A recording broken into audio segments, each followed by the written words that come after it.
ఇలా వంగ చెట్టు మొత్తానికి ఇలా ఈ సన్న దోమ లాంటిది వచ్చిందనమాట.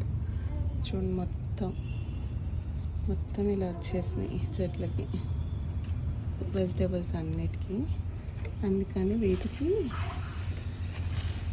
కుంకుడుకాయ వాటర్ వేసి స్ప్రే చేస్తున్నాయి. ఇలా కుంకుడుకాయలు మనం వాడుకున్నాక వచ్చిన వాటర్ ఉంటుంది కదా, అది వేసి స్ప్రే చేస్తున్నారు.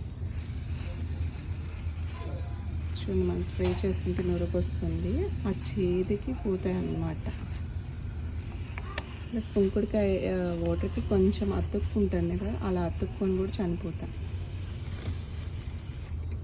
మెయిన్గా ఇట్లా ఆకులు వెనకమాలు ఉంటాయి, ఆకులు వెనకమాల స్ప్రే చేయాలి. చూడండి, ఈ ఆకు వెనకమాల ఎంత ఉందో. ఇలా మన న్యాచురల్ పద్ధతులు పాటిస్తే చక్కగా ఆర్గానిక్ వేలో మనం వెజిటేబుల్స్ పండించుకోవచ్చు.